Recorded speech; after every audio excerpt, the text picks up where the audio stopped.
Hello বন্ধুরা, আবার নতুন ভিডিও নিয়ে আমি আপনাদের সামনে চলে এসেছি। আজকে যে ভিডিওটা আমি রিয়াকশন দিতে চলেছি খুবই ভালো ইন্টারেস্টিং একটা ভিডিও।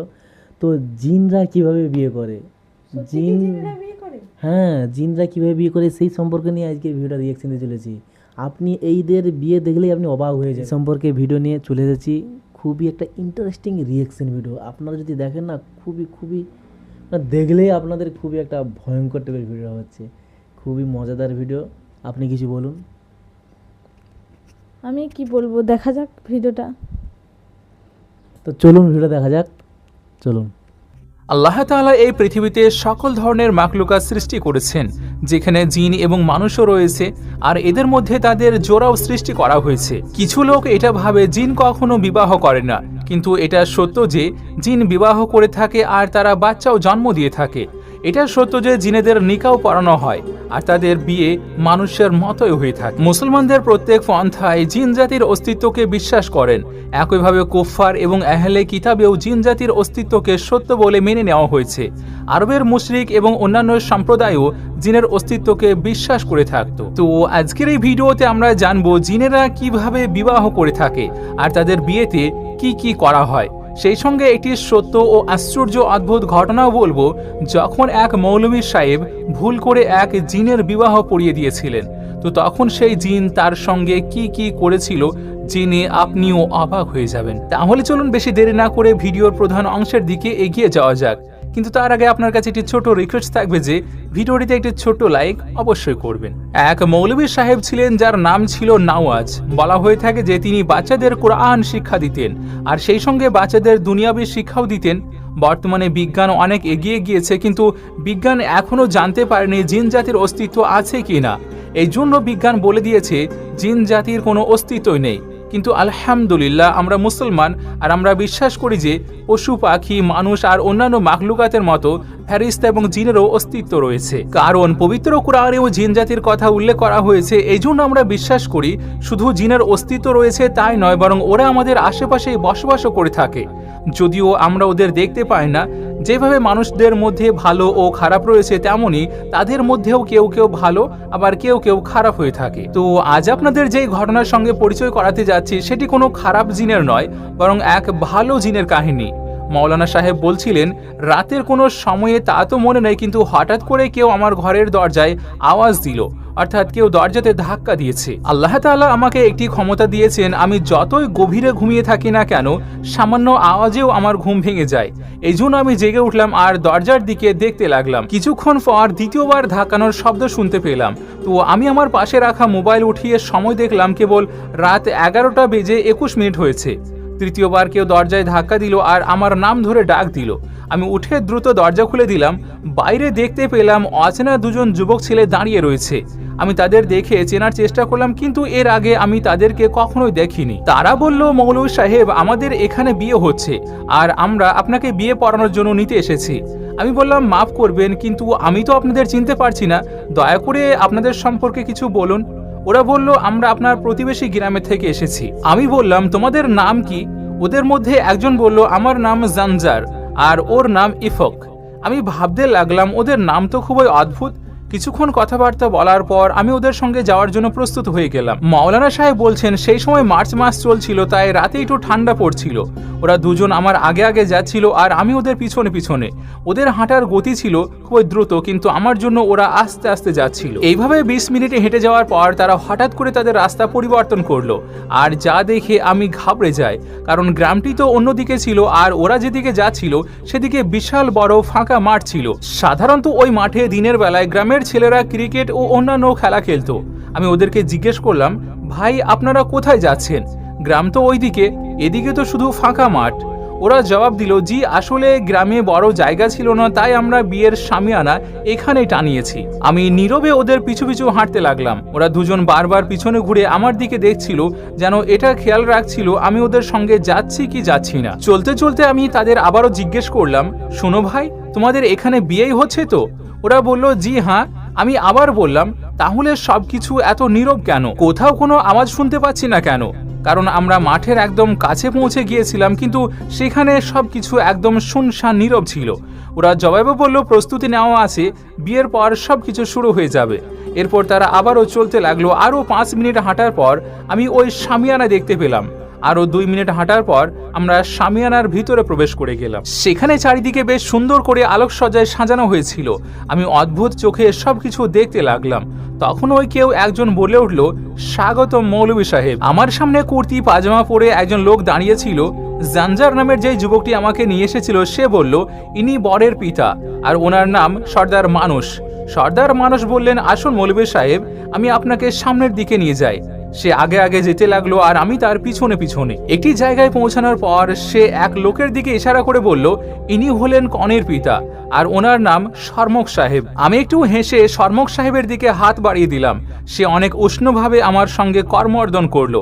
আমি অনুভব করলাম ওনার হাত খুবই গরম ছিল, কিন্তু আমি এতে খুব একটা পাত্তা দিলাম না। আর আমি এটা ভেবে একটু চিন্তিত ছিলাম, কারণ এই শামিয়ানার ভিতরে আমি ওই গ্রামের পরিচিত কোনো মুখই দেখতে পাচ্ছিলাম না। তাছাড়া সবই ভীষণ অদ্ভুত ছিল। আমি কনের পিতাকে জিজ্ঞেস করলাম, কি ব্যাপার, এখানে গ্রামের কোনো লোককে দেখতে পাচ্ছি না যে? সে জবাবে বলল, শুধু এই ছোট বিষয় নিয়ে আপনি চিন্তিত আছেন। এরপর সে একটা ছেলেকে ডাকলো আর তাকে কিছু বলল। এরপর ওই ছেলে দ্রুত চলে গেল আর একটু পরেই সেখানে গ্রামের কিছু মানুষকে আসতে দেখলাম। নজর সাহেব, যার গ্রামে মুদির দোকান ছিল, এরপর আহমদ খান সাহেব, শেরদিল সাহেব, গোলাম আলী এবং শাহিদ আলী। ওনাদের সবাইকে দেখে আমি একটু স্বস্তির নিঃশ্বাস ফেললাম। আমি নজর সাহেবকে বললাম, আপনার দোকান এখন কেমন চলছে? সে একটু অবাক হয়ে বলল, দোকান ভালোই চলছে। এরপর আমি গ্রামের অন্যান্য লোকেদের সঙ্গেও কথা বললাম।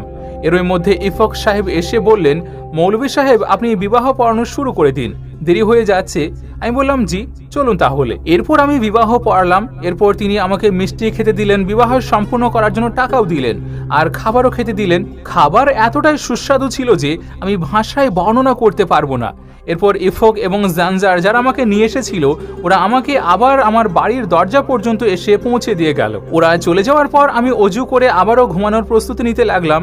অজু এসে যখন আমি বিছানায় ঘুমাতে গেলাম, ভাবলাম যে একবার সময় দেখি, যদি ফজরের ওয়াক্ত হয়ে যায় তাহলে নামাজ পড়ে নিব।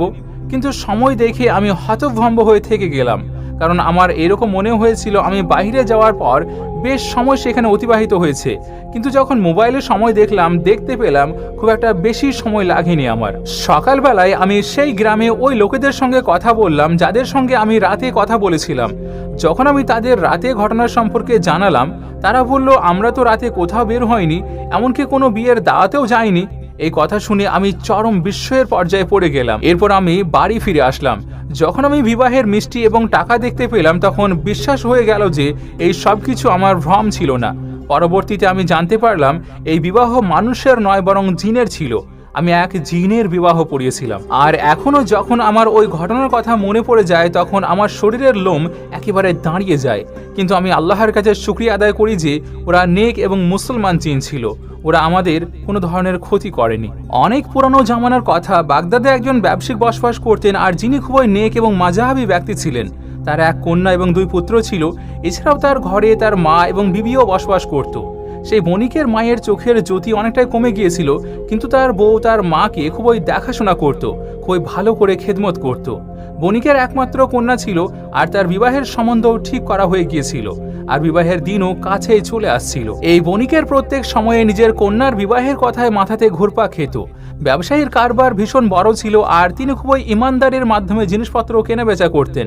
তিনি কোনো সময় কারোর সঙ্গে এক পয়সাও বেহালালি করে নিতেন না। একদিন সেই বণিক ব্যবসার জন্য কোনো অন্য শহরে যাচ্ছিলেন, তো ঘর থেকে বাইরে বেরোনোর সময় নিজের যেই একমাত্র কন্যা ছিল, সে তখন বাবাকে একটি পাত্রে অনেকগুলো খেজুর দিল আর বলল যে, আব্বু, যখন আপনার ক্ষুধা লাগবে তখন খেয়ে নেবেন।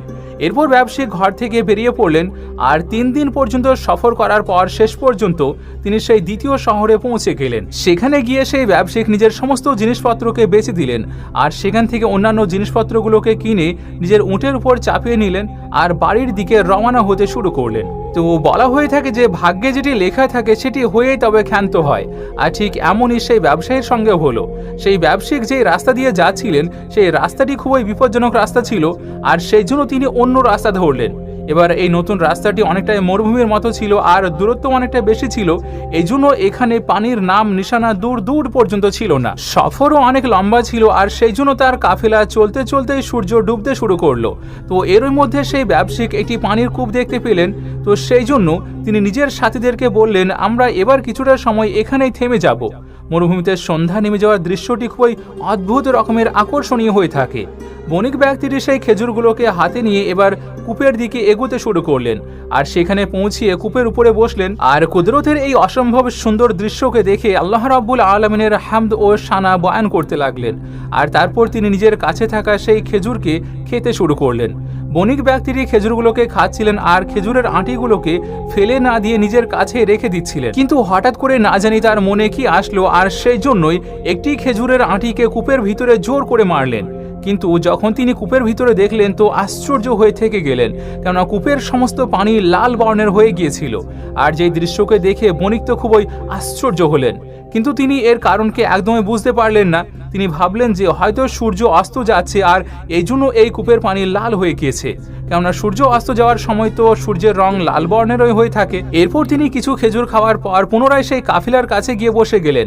আর রাত্রি বেশি হয়ে যাওয়ার পর সমস্ত কাফিলাওয়ালারা একসঙ্গে মিলিত হয়ে এশার নামাজ আদায় করলেন আর তারপর বসে আরাম করতে থাকলেন। বণিক ব্যক্তিটি এক জায়গায় বসে নিজের দুনিয়ার মধ্যে হারিয়ে গিয়েছিলেন। তো এর মধ্যে তিনি দেখতে পেলেন কাছাকাছি দিয়ে একটি জানাজা যাচ্ছে। বণিক ব্যক্তিটি এই মরুভূমির উপরে জানাজা যাওয়ার দৃশ্যকে দেখে খুবই অবাক হলেন, কেননা মরুভূমির আশেপাশে তো দূরের কথা কয়েক কিলোমিটার দূর দূর পর্যন্ত কোনো বসতি ছিল না। ব্যবসায়ী জানাজাতে শরীক হওয়ার জন্য সেই জানাজার পিছনে পিছনে চলতে থাকলেন। আর একটি নির্দিষ্ট স্থানে পৌঁছে গিয়ে জানাজায় উপস্থিত ব্যক্তিরা থেমে গেল। আর হঠাৎ করে অনেক সমস্ত মানুষ জানাজাতে এসে সামিল হয়ে গেল। আর যেটি এখনো পর্যন্ত সবচেয়ে আশ্চর্যতম দৃশ্য ছিল, যতদূর পর্যন্ত দৃষ্টি যাচ্ছিল শুধু মানুষ আর মানুষও দেখা যাচ্ছিল। ব্যবসায়ী আশ্চর্য অদ্ভুতভাবে এই দৃশ্যকে দেখে যাচ্ছিলেন আর ভাবছিলেন যে জানাজার সাথে তো এতগুলো লোক ছিল না, তাহলে এতগুলো মানুষ কোথা থেকে আসলো। এর মধ্যে আবার ইমাম সাহেবও পৌঁছে গেলেন আর তিনি তাকবীর করতে লাগলেন। আর ব্যবসায়ী সেই জানাজার নামাজ আদায় করলেন। এই জানাজাটি একটি ছোট্ট বাচ্চার ছিল। জানাজার নামাজ আদায় করার পর বাচ্চাটির বাবা উচ্চস্বরে বলতে লাগলো, আদম জাতের খেজুরের আঁটি লাগার ফলে আমার বাচ্চার মৃত্যু হয়ে গিয়েছে। এই বাচ্চাটি কূপের ভিতরে নিজের মায়ের সঙ্গে উপস্থিত ছিল। এমন কথা শুনে ব্যবসায়ীর এমন মনে হলো যেন মনে করুন তার পায়ের তলা থেকে মাটি সরে গেল। আর এরই মধ্যে তার পাশে উপস্থিত মানুষের রূপে থাকা জিন্নাতরা অদৃশ্য হয়ে গেল আর সেই মাইয়া তো গায়েব হয়ে গেল।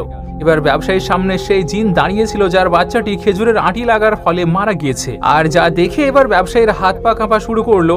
এমনই অবস্থায় জিন রেগে গিয়ে ব্যবসায়ীকে বলল, এই আদম সন্তান, তোর জন্যই আমার ছেলে মারা গিয়েছে, আর এখন আমি এর প্রতিশোধ অবশ্যই নেব। আমার রক্তের বদলে রক্ত চাই, আমি এবার তোর সন্তানকে মারব। এটি শুনে ব্যবসায়ী কান্না করতে করতে বলতে লাগলেন, আমার এই ভুলটি অজান্তে হয়ে গিয়েছে। কূপের মধ্যে তো শুধু পানিই ছিল, আমি সেখানে তোর বিবি বাচ্চাদের দেখতে পাইনি। জিন বলতে লাগলো, হে আদম জাত, এটা তোমাদের চোখের পর্দা যে তোমরা জিনকে কখনোই দেখতে পাবে না, কিন্তু তবুও তোমার মনে রাখার প্রয়োজন ছিল তুমি কেন বিনা প্রয়োজনে সেখানে খেজুরের আঁটি ফেলেছিলে। আমি তো এখন প্রতিশোধ অবশ্যই নেব, আর সেটি যে কোনো উপায়ে নেব। সেই জিন যখন কোনো রকমভাবে মানতে চাইল না, তখন শেষ পর্যন্ত সেই ব্যবসায়িক নিজের ছেলের পরিবর্তে নিজের প্রাণের সওদা করে নিল আর বলতে লাগলো, তুমি আমাকে মেরে ফেলো। জিন যখন সেই ব্যবসায়ীকে মারতে শুরু করলো, তখন ব্যবসায়িক সেই জিনকে বলতে লাগলো, আমার কাছে মানুষজনের কিছু আমানত বাকি থেকে গিয়েছে, আমাকে কিছু সময় দিয়ে দে, আমি সেই সমস্ত মানুষদের আমানতকে ফিরিয়ে দেব আর আমার নিজের কন্যার বিবাহ করাবো।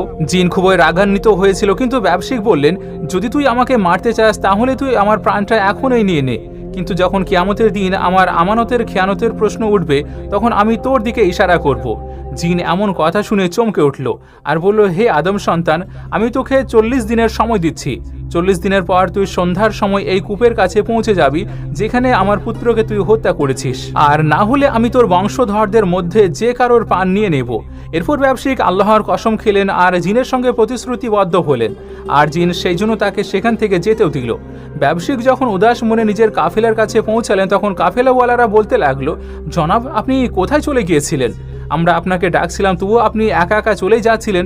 এমনটি শোনার পর ব্যবসায়িক চুপ হয়ে থাকলেন। এর পরের দিন সকাল হলে ব্যবসায়িক সেই কাফেলার সঙ্গে নিজের শহরের দিকে রওনা হয়ে গেলেন। যখন তিনি ঘরে পৌঁছালেন তখন জিনের সঙ্গে প্রতিশ্রুতিবদ্ধ হওয়া সেই 10 দিন কেটে গিয়েছিল। ব্যবসায়িক ব্যক্তিটি ভিতরে ভিতরে ভীষণই কান্না করছিলেন। নিজের সন্তান, সন্ততি এবং মায়ের গলা জড়িয়ে খুবই কান্না করলেন। ব্যবসায়িক ব্যক্তির এমন আচরণে তার ঘরের মানুষেরা খুবই পেরেশান ছিল আর ভাবছিল যে এর আগেও তো ব্যবসার জন্য তিনি বাইরে গিয়েছিলেন, কিন্তু এইবার আমাদের সঙ্গে তার মেলামেশায় এমন যেমন কি তিনি এখনোই আমাদের ছেড়ে চলে যাবেন। এমন অবস্থায় সেই ব্যবসায়িক একটি কবরস্থানের পাশ দিয়ে যাচ্ছিলেন আর তখন তিনি দেখতে পেলেন সেখানে একজন সুফি বুজুর্গ ব্যক্তি বসে আছেন আর আল্লাহর জিকির করছিলেন। তখন তিনি সেই সুফি বুজুর্গের কাছে এগোতে থাকলেন। এরপর সেই ব্যবসায়ী ওই বুজুর্গের পাশে এসে জোরে জোরে কান্না করতে লাগলেন। বুজুর্গ বললেন, বেটা, তুই যেই সমস্যার জন্য পেরেশান হয়ে আছিস সেটিকে মন থেকে বাইরে বের করে ফেল। যেই বিপদকে তুই ভয় পাচ্ছিস সেটা কোনো ভয় নয়। মৃত্যু ভয়কে কখনো নিজের মনের ভিতরে রাখিস না, কেননা মৃত্যু তো এই দুনিয়ার সবচেয়ে বড় সত্য। মৃত্যু একটি এমন সত্য ঘটনা যেটিকে কেউ ওই মিথ্যা বলে উড়িয়ে দিতে পারবে না। তুই তোর আশেপাশের কবরগুলোকে দেখ, যারা তোকে এমনটি বলবে যে এই পৃথিবী কখনোই হৃদয় বসানোর জায়গা নয়। তুই একদম ওই কান্না করিস না, তুই যাওয়ার জন্য সামানপত্র গুছিয়ে নে। বুজুর্গ ব্যক্তির কথা শুনে ব্যবসায়িক বললেন, বাবা, আমি যাওয়ার জন্য কি কি প্রস্তুতি নেব? বুজুর্গ ব্যক্তির জবাব দিলেন, তোর প্রয়োজন তুই নিজের সঙ্গে করে ভালো, নেকি, মোহাব্বত, মানুষত্ব, খেদমত এবং ইমানকে নিয়ে নে। এবার তুই এখন তোর নিজের সমস্ত গুনাহা থেকে তওবা করে নে। যদি তোর কাছে কারোর আমানত অথবা কারোর ধার বাকি থাকে সেগুলোকে মিটিয়ে দে। যদি তুই কারোর মনে দুঃখ পৌঁছে থাকিস তাহলে তুই মাপ চেয়ে নে। যদি কেউ তোর উপর জুলুম করে থাকে তাহলে তুই গিয়ে তাকে মাফ করে দে। যদি তোর বাবা মা থাকে আর বিবি বাচ্চা থাকে তাহলে তাদেরও খেদমতে ফরজ আদায় কর। আর মনে রাখিস, মৃত্যুর আগে নিজের মনের ইচ্ছাকে নিজের বিবি বাচ্চাদের সামনে অবশ্যই প্রকাশ করে দিবি। মনের ইচ্ছাকে কখনোই লুকিয়ে রাখিস না, না হলে তুই কবরের মধ্যে একদিন নিজেই নিখোঁজ হয়ে যাবি। যদি তোর কোনো কন্যা থাকে এবং প্রাপ্তবয়স্ক হয় তাহলে তার বিয়ে দিয়ে দে। যদি তোর ধন দৌলত থাকে তাহলে তুই জাকাত দে। অসুস্থ এবং গরিব প্রয়োজনীয়দের প্রয়োজনকে সম্পূর্ণ করে দে। এর মধ্যে প্রথম হক তোর ঘরের মানুষদের, দ্বিতীয় হক তোর প্রয়োজনীয় আত্মীয় স্বজনদের, আর তৃতীয় হক তোর সেই সমস্ত প্রতিবেশীদের যারা তোর কাছে সাহায্যের জন্য অপেক্ষা করছে, আর চতুর্থ হক শহরের বেওয়া, বাচ্চা, এতিম এবং বৃদ্ধ মানুষদের। এরপর ব্যবসায়ী সেখান থেকে চলে গেলেন। তারপর তিনি নিজের কন্যার বিবাহ দিলেন আর সেই বুজুর্গ ব্যক্তির কথার উপরে আমল করতে শুরু করলেন। যখন 40 দিন সম্পূর্ণ হয়ে যাওয়াতে আর 8 দিন বাকি ছিল, তো সেই বুজুর্গ ব্যক্তির শেষ হেদায়েত অনুসারে নিজের বিবি বাচ্চাদেরকে মনের কথা খুলে বললেন। আর সেই অজানাতে হয়ে যাওয়া ভুল, যেখান থেকে একটি জিনের বাচ্চার মৃত্যু হয়ে গিয়েছিল, সেই সম্পূর্ণ কাহিনী নিজের বিবি বাচ্চাদেরকেও শোনালেন। আর যেটিকে শোনার পর ঘরের মধ্যে এবার হলকম্প শুরু হয়ে গেল। ঘরের সমস্ত মানুষজন সেই ব্যবসায়ীকে যেতে বারণ করলেন, কিন্তু ব্যবসায়ী বললেন, যদি আমি এখন না যাই তাহলে আমি যে আমার পরওয়ারদিগারের কসম খেয়ে এসেছি তার কি হবে? আমার সেখানে পৌঁছাতে 8 দিন সময় লাগবে। আমি যাওয়া শুরু করছি। আমি এখন রওনা হলে 40 দিনের মধ্যে সেখানে পৌঁছে যাব। এবার ব্যবসায়ীর ঘরের মানুষজনের সঙ্গে শেষবারের মতো সাক্ষাৎ করে ব্যবসায়ী চলে গেলেন। আর ঠিক 40 দিনের মধ্যেই তিনি সেই কূপের কাছে উপস্থিত হলেন। আর এটি সেই সন্ধ্যা নেমে আসার সময় ছিল, যার পর সেই জিন হাজির হলো। জিনকে দেখার পর ব্যবসায়ী বলতে লাগলেন, এই জিন, আমি আমার ওয়াদা মোতাবেক তোর কাছে উপস্থিত হয়েছি। অনেক অনেক শুকরিয়া, তুই আমাকে 40 দিনের সময় দিয়েছিলি। এই সময়ের মধ্যে আমি আমানতকারীদের আমানতকে ফিরিয়ে দিয়েছি, নিজের কন্যার বিবাহ দিয়েছি, আর আমার আখেরাতের সামানপত্রকেও গুছিয়ে নিয়েছি। এমনটি শোনার পর জিন বলতে লাগলো, হে আদম সন্তান, বেশক তুই তোর প্রতিশ্রুতিকে সম্পূর্ণ করেছিস। যদি তুই ইচ্ছা করতিস তাহলে তোর প্রতিশ্রুতিকে ভঙ্গ করতে পারতিস, কিন্তু তুই এমনটি থেকে বিরত থেকেছিস। ব্যবসায়ী বললেন, সত্যি আমার ভুল হয়েছে। ভালোই এই ভুল অজানাতেই হয়ে যাক না কেন, কিন্তু রোজ কিয়ামতের দিন আমি আমার রবের সামনে এই মিথ্যা কসম খাওয়ার গুনাহগার হতে পারবো না। এরপর জিন বলতে লাগলো, যে আল্লাহকে তুই মেনে থাকিস সেই আল্লাহকে আমিও মেনে চলি। হে আদম সন্তান, তুই এখন যেতে পারিস।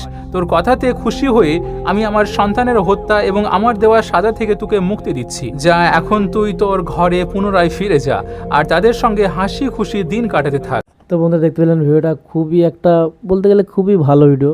তো খুবই ভালো লাগলো ভিডিওটা। তো কীরকম লাগলো ভিডিওটা একটু বলুন তুমি। ভিডিওটা খুবই ভালো লেগেছে, তোমরাও দেখো। বলতে জিনরা কীরকম থাকে, তাদেরও একজন পরিবার আছে, তারাও বিয়ে করে, মানে সমস্ত কিছু করে মানুষের মতো। সেই সম্পর্কে নিয়ে একটা ভিডিও রিয়াকশন দিলাম। ভিডিওটা খুবই ভালো, তোমরাও দেখবে। আর যদি বন্ধুরা ভিডিওটা ভালো লাগে থাকে, লাইক, শেয়ার এবং কমেন্ট করবে।